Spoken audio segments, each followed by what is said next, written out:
I don't think the NHL defense is anywhere where it needs to be. I don't know what's going on with these guys, man. I don't know what's going on in this league. I cannot believe the things I see. I cannot believe it. Like, and then you know what? That's the thing is I do see it. I see it in Vancouver. I see it in Calgary. And I'm like, right there. If we had that kind of defense and then we had this goal scorers that we have, we would be like, they'd be handing us the cup now. They'd be handing Toronto the cup now if we had the kind of defensive structure that these teams have with our goal scoring and our offensive talent. Unstoppable. And the thing is that bothers me the most is defense is so easy compared to scoring goals. Defense is so easy compared to scoring goals. You just have to do it. And if you don't do it because you want to try and score the goals more than protect yourselves, then you're gonna get smacked. You know what I mean? You may be the best puncher in the world, but if you don't know nothing about blocking one, you're gonna get clocked. Because somebody doesn't have to punch you 28 times if they catch you with a wide open shot once. If you're not even gonna bother to defend, not even brace yourself for impact because you're not even thinking about getting punched, you're gonna get clocked. That's why you block up, right? That's why you protect yourself. The Leafs are not protecting themselves, and so much of the league is not protecting themselves. It's brutal. Offense wins games, champions. Offense wins games, defense wins championships. It's that simple, Logan. You're so right, man. You know what I mean? You're so right. That's just how it is. Sometimes things are said for generations because it's true. There are some things that are true. We accept gravity as true. Nobody wakes up in the morning and goes, oh, gee, you know what? Gravity's kind of outdated. I think we're just going to change it. We're just going to change it. You know what I mean? We're going to change the math on gravity and we're just going to start doing something different.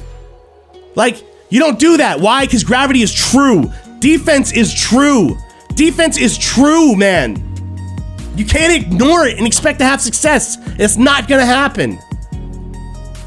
Games with no defense will wear Campbell out more and more by the end of the season. He's having exhausting games, and it makes everyone's lives so much harder. Yes. So that's why when people say, oh, Campbell's looking a little tired. You know what I mean? Like, he seems to be struggling a little bit. Yeah, like, I agree with you. That's how it looks. But when you really look at it, what's happening is the Leafs are letting him down and hanging him out to dry, wasting his resources like energy, flexibility, you know what I mean? Stuff like that. You know, strength, durability. They're wearing out his resources. So he's still playing just as good, but it ain't gonna last forever, man. It ain't gonna last forever. You know what I mean? If the best goalie in the world saves 75% of like wide open chances they should not be able to save, but this elite goalie can save 75% of those types of shots, there's still another 25. Which means all you have to do mathematically is get more shots and you will expose that hole and get yourself 3 or 4 goals still. You know what I mean? Every goalie is going to get scored on. It's the NHL.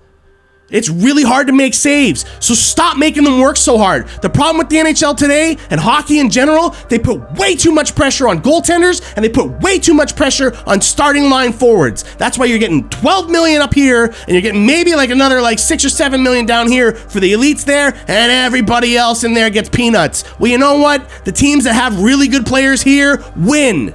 They win. And one day, someone's going to figure that out and start spreading the wealth out a little bit better. And when they do, watch out. That's going to be a dynasty. You shouldn't need McDavid on your team to win a championship. He doesn't even have one. Why are we striving for teams full of these guys? They all got to be McDavids, and they all got to be Vasilevskis, and that's it. It's not going to happen. That's not how the game is played. Oh, I'm so mad. I'm so mad. What's going on? Stevens, hey, how you doing? What's going on, buds? Just got back from the game. Oh, I'm losing it tonight, man. Not on the Leafs. I swear to God, I'm not. Like, they can turn it around. This is not a big deal for them. They will figure out a way because they play like the best style of today's NHL. The reason why guys think that this new style of NHL is going to win cups is because the Leafs do so good during the regular season each year. They look beautiful on offense out there. Like leagues ahead of some teams. And those same teams that they're leagues ahead of can still come away with wins. Why? Because offense isn't everything. You know what I mean? If you're going to get 50 plus shots, but then basically play with your metaphorical goalie pulled. You know what I mean? Like, that's how bad you're playing on defense. That it's basically like having an open net. Guess what? You're going to lose. You're going to lose 12-0, 15-0, 20-0. You need something back there, right? Not just a goalie, but you need a whole team. You need a whole team protecting that stuff. Like, jeez. Most of the shots the Leafs gave up tonight were dangerous shots, high percentage. Yeah, that's right. Like, see, the problem is I'm not going to be able to, I don't have the entire game recorded. I would love to go through and be able to show you guys the clips of the game where the Leafs didn't get scored on, but were still incredibly high danger shots. And either Vancouver missed the net, they messed up the shot a little bit, or, Mrazek gets a piece of it, makes a nice save. He's a good goalie, man. I like Mrazek. Those 2 goals are not his fault to start the game. I forget the third now. Oh, the third was the rebound, right? The rebound off the pad. That one you could kind of put on him a little bit because maybe he should have directed it into the corner. In today's NHL, that seems to be the style. You direct it into the corner so that it's safe. Instead, it gets kicked out right out front. But again, they let that Vancouver guy skate right through them. They didn't interfere with him at all. They didn't try and block him off. They didn't try and box him out. Nothing. They stared at the puck like, ooh, a puck. And then by then, their guy was going in whether there was a rebound or not. That's how you do it, right? When you're putting pressure on a team, one guy fires it on the goalie. Whoever's closest storms that goalie, whether there's a rebound or not. Because if there is, you want to be already prepared for it. But the Leafs turn around and go, oh, what's happening? Oh, a rebound, and then react. And that little moment of not knowing what to do next is why they lose these battles. That's why they lose these battles. That's why they can't defend as good, and that's why guys get through them all the time. They wait to see what happens, and then they react. You need to have this stuff as if, look, you need to look at it like this. When something goes down, when you see a mistake happening, or whatever the situation is, right? You have to be prepared to do the thing that you're supposed to do, whether you need to or not. Do you know what I mean? So, I know that sounds confusing. If I'm coming back as a defenseman, I'm rushing towards my own goalie because they're about to have a 2-on-1. I'm covering the pass, and that guy's about to take a shot, right? I need to be prepared to tie this guy up to my left, whether that shot comes or not, whether that pass comes or not. I need to be able to do it, not wait to see what happens. What the Leafs will do is they'll wait to see what happens. They might block off the pass nice, but that guy shoots it low, goes off a pad. There's a rebound over here. Oh, well, I wasn't ready for a rebound. I was ready for the pass. That's all I was ready for. Like, you can see him shooting. You can see him shooting. As soon as you see that it's a shot and not a pass, your brain needs to tell you that rebound's coming to me. Like, that rebound is coming over here. I better tie this guy up so that he can't get that rebound. Will the rebound come to you? No, probably not. Statistically, it's a very low percentage chance that rebound is going to come in your direction. But do you want to wait to find out before you start planning? Do you really want to wait to see if that rebound's going to come your direction before you start defending somebody? Like, wake up, guys. You know what I mean? I don't mean you in the chat. You know what I mean? But like, people watching this at home, like, look at that. Look at what happens. Vancouver jumps as if they know it's coming to them. The Leafs wait to see what happens. It's apprehension. It's not being planned enough.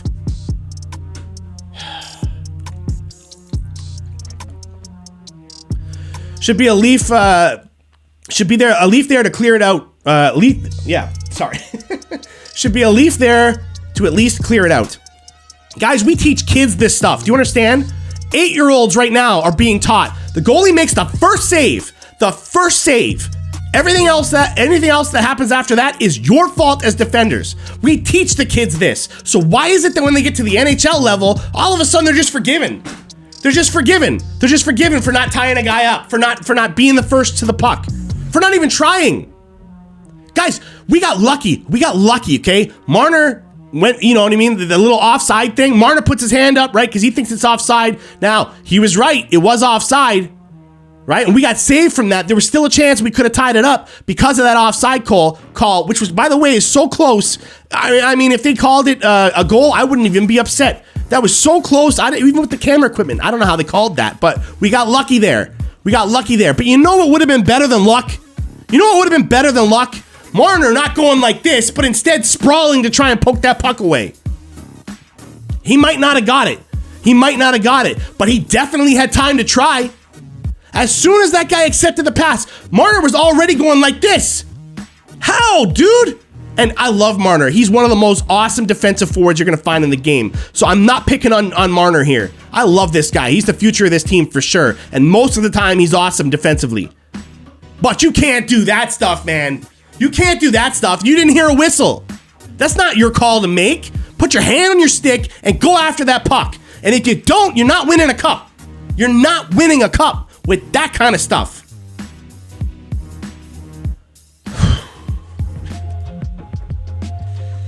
This is why I laugh when people think I'm Mr. Positive all the time. You know what I mean? I get called a cheerleader. I get called I get blamed for the reason why this team doesn't improve because I support them no matter what. Am I? Am I the guy? Really? Oh, geez, my bad, guys. My bad. Keep in mind, I was born in the 80s, so they haven't won since 67.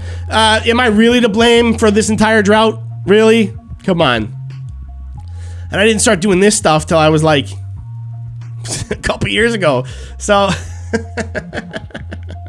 you know what I mean? Blame me. Yeah, you go ahead. You blame me for the lack of cups in this town. Just because I find different problems than other people do, doesn't mean that I'm not finding any problems, guys. You know what I mean? So I mean, you tell me. You tell me. I got no hope. No hope of that happening. I've been preaching this for 2 years now. 2 years. It was the same problems last year. And that's what drives me nuts about when Leafs fans say that. Same problems every year, man. Same problems every year. It's not. This has only been recent. This is the last couple of years. Before that, they actually were better on defense. Because their goal scorers hadn't gotten their full swing, of things back. Oh, but who did they have back then, huh? Oh, that's right. It was Mike Babcock. Right? Oh, Mike Babcock. He doesn't know anything about hockey, right? Don't get me wrong. He didn't leave. He didn't leave because, or get fired or whatever like that because of his coaching style on the ice or something like that, or lack of success. He was having great success with the Leafs. He was being a bully in ways that are not cool to his players. And that part of it could definitely be gone. You don't need to harass players and make them feel less than, right? I'm not saying you have to disrespect players to get respect from them. That doesn't work. You disrespect them, and they're supposed to respect you. So in terms of all that stuff, any of the reports that came out, anyways, as long as they're factual, and I don't know for sure, we never do. But if I'm going off the reports on Mike Babcock, yeah, I don't like the stuff he did off the ice. I don't like the stuff that he did to his players at all, and no coach should do that stuff. Maybe they did it back, in the 80s and early 90s, but things change, man. Things change, so get with the times. But when it comes to hockey styles, when it comes to how to coach a team and how to, build structures for them, look, Boudreau, Sutter, Babcock was good. These young guys got a long way to go before they can coach like the greats. You got to teach them this stuff, man. What do they work on in practice? I got to see a Leafs practice, man. I gotta see a Leafs practice. What is it that they're working on? It's not protecting their own net. I'll tell you that. All right. I think I'm done. I think I killed it. Killed the moment, killed the mood. You know what I mean? I think that's what it did it.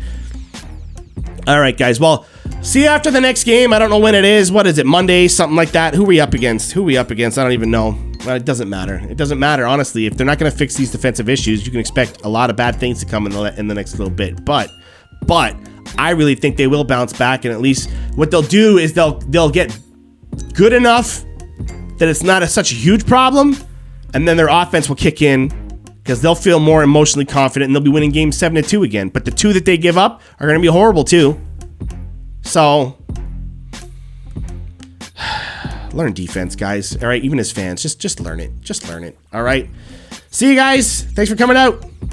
Seattle on Monday. All right, there we go. I'm looking forward to it. See ya, buds.